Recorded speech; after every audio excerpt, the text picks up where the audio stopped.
শেষেরটা বলছে কি no sooner had I reach the school then the teacher came, এটা affirmative করতে হবে, তার মানে উল্টো ছিল।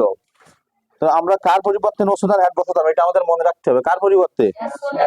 তাহলে আমরা এখানে নো সুদার হ্যাড এর পরিবর্তে আমরা দিয়ে দেবো কি as soon as plus subject, as soon as I,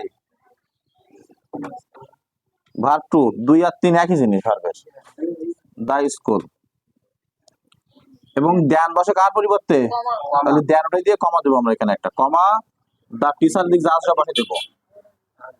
হয়েছে? হইলে ভালো। 11 নাম্বার, দেয়ার ইজ নো কার পরিবর্তে বসে? এভরির পরিবর্তে, তাহলে আমরা এর পরিবর্তে দেবো কি এভরি। তারপরে রোজ, এভরি রোজ। আর উইদাউট বসে তখন কোন বাক্যে হ্যাভ হ্যাজ হ্যাড থাকে তখন, তাহলে এভরি হলো থার্ড পারসন সিঙ্গুলার নাম্বার, এরপরে হ্যাজ বসবে। Every rose has a thorn, every rose has a thorn. আমরা এভরি পরিবর্তে দেয়ার ইজ নো প্লাস এভরির পরের শব্দ, তাই না, প্লাস বাট প্লাস ভার্ব থেকে বাক্যাংশ নিয়ম করছিলাম না, কিন্তু ওইখানে ওই ভার্বের ওইখানে যদি হ্যাভ আর হ্যাড থাকে তখন আমরা তার পরিবর্তে উইদাউট বসাতে পারি। সেই নিয়ম অনুযায়ী আমাদের এটা ব্যবহৃত হয়েছে। বুঝছো? কথা বোঝা গেছে? তার মানে আমরা যখন কোনো বাক্যে হ্যাভ আর হ্যাড থাকবে, এভরি থাকবে, তখন আমরা কি লিখবো? দেয়ার ইজ নো পরের শব্দ এভরি রোজ, তারপরে আমরা বাট আর দেবো না, এখানে বাট না দিয়ে আমরা হ্যাভ আর হ্যাড দিয়ে ওইটা ওঠাই দিয়ে উইদাউট দেবো, দিয়ে বাকি অংশ বসে দেবো। বুঝতে পেরেছো?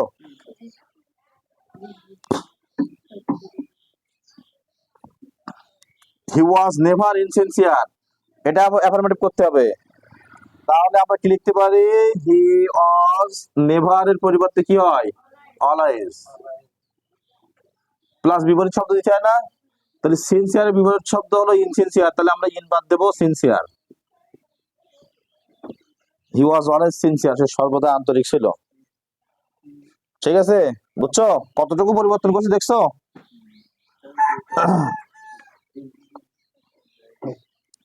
পরের কোশ্চেন দেখো, he has few friends, negative. তো এখানে আমাদের এই মেনি ফিউ লিটল মাস থেকে আমরা নিয়ে পড়ছিলাম না? তো দেখো, হি হ্যাজ বাক্যের ভিতর নট নেই, নট দেবো, এ আছে এও দেবো, ফিউ থাকলে কি হবে? Many, many friends. He has not a many friends. Okay, বোঝা গেছে রানী? বুঝতে পেরেছো? এই নিয়মটা তো সবার হওয়ার কথা।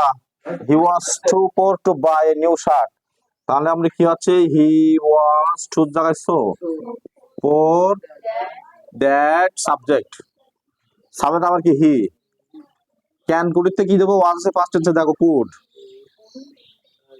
Could not plus verb one কই? Buy, buy a new shirt দিক যা আছে তাই। ওকে, বুঝতে পেরেছো? পরের কোশ্চেন, এখানে প্রশ্ন থাকলে কথা বলতে পারো, প্রশ্ন থাকলে কারো কোনো প্রশ্ন থাকলে বলতে পারো। আছে? তার মানে আমাদের মনে রাখতে হবে সো দ্যাট এর পরে আমাদের কি করব? আমরা সাবজেক্ট প্লাস ক্যান কুড বসাবো আবার নতুন করে। আর আমাদের যখন এই সো ডট ডট দ্যাট এর পরিবর্তে আমরা যখন টু ডট ডট টু ব্যবহার করব, তখন আবার টুর পরে মূল ভার্ব খুঁজবো, তার মানে হি কুড নট এগুলো সব বাদ যাবে কিন্তু। ঠিক আছে? টু যদি হয় যে টুর পর দেখছো বাই, কিন্তু এখন টু আর বাই এর মাঝে কোন কোন শব্দ হয়েছে দেখছো? হি কুড নট তারপর বাই। তো যখন আমরা এই প্রশ্ন থেকে আবার টু দেবো, উল্টো করবো, তখন আমরা টুর পরে সেই বাই নিয়ে আসবো, মাঝখানের এগুলো তিনটা জিনিস বাদ দিয়ে দেবো। বুঝতে পেরেছো?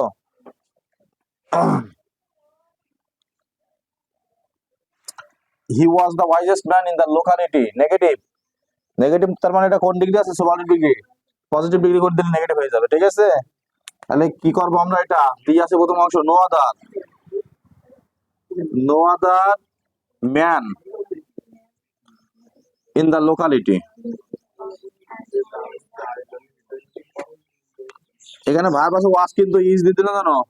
ওয়াজ অ্যাজ গুড, তাই না? অ্যাজ ওয়াইজেস্ট এর কি ওয়াইজ, অ্যাজ হি। দেখো খেয়াল করো, এখানে আমরা অনেকেই কিন্তু কি করব? যে ইজ দিয়ে দেবো, কারণ আমাদের ইজ করে করে অভ্যস্ত। ওখানে কন্টেন্স আছে, ওয়ার্ড দেখবো না। নো আদার হলে ইজ হয়, ভেরি হলে আর হয়, এটা অনেকের মুখস্থ আছে না এমনটা? এই মুখস্থ আমরা মেরে দেবো কিন্তু, বুঝছো? কিন্তু বুঝতে হবে এখানে ভার্ব কন্টেন্স থেকে আসে।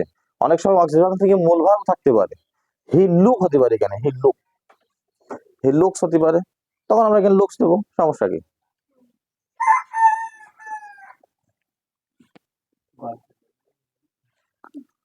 Number 6, they were right in thinking so, negative, তাহলে অক্সিলারি ভার্ব আছে না, আমরা কি লিখবো? They were not right. Right মানে কি? সঠিক। রং, রং মানে ভুল, রাইট রং, তাই না? আমি কি রং কথা বলেছি? They were not wrong in thinking so, ঠিক আছে? এটা একদম প্রথম নম্বর নিয়ম ছিল এটা, যে অক্সিলারি ভার্ব পরে নট প্লাস বিপরীত শব্দ, তাই না?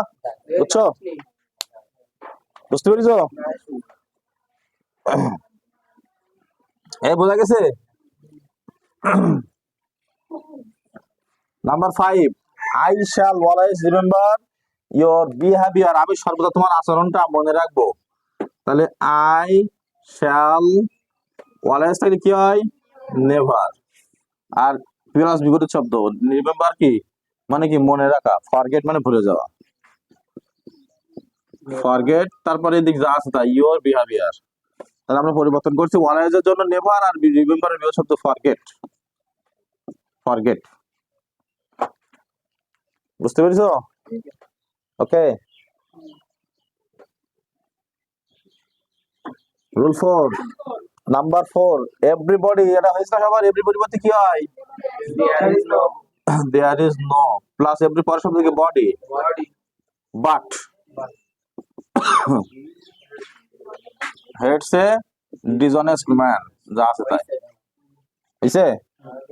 এভরির জন্য there is no plus every পরের শব্দ। এবার এখানে যদি হেড না থেকে যদি মনে করে হ্যাঁ বা ঝাট থাকতো, তখন আমরা এই বাট না দিয়ে আমরা বাট এবং এই হ্যাঁ বা ঝাট এই দুটো সবগুলোই বাদ দেবো, দিয়ে উইথাউট দেবো। তখন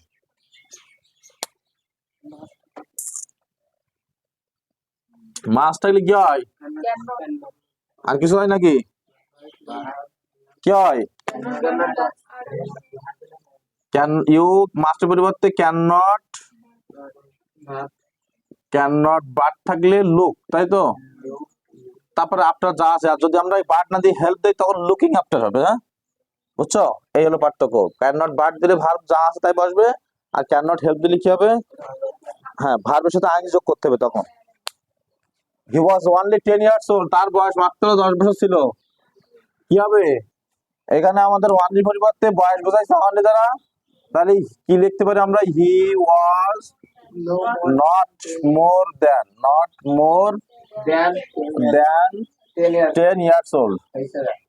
আমরা মোর না দিয়ে কি লিখতে পারি এখানে?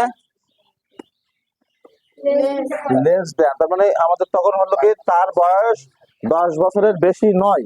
আর যদি আমরা লেস দিই মানে লেস মানে কম, তাহলে তার বয়স 10 বছরের কম নয়, তার মানে তার বয়স 10 বছর। আর ওটা তো বোঝা গেছে এখানে, he lives alone in the house, তাহলে কি হবে? হি নান বাট দেবো এলনের পরিবর্তে, alone none but, he lives in the house. Okay.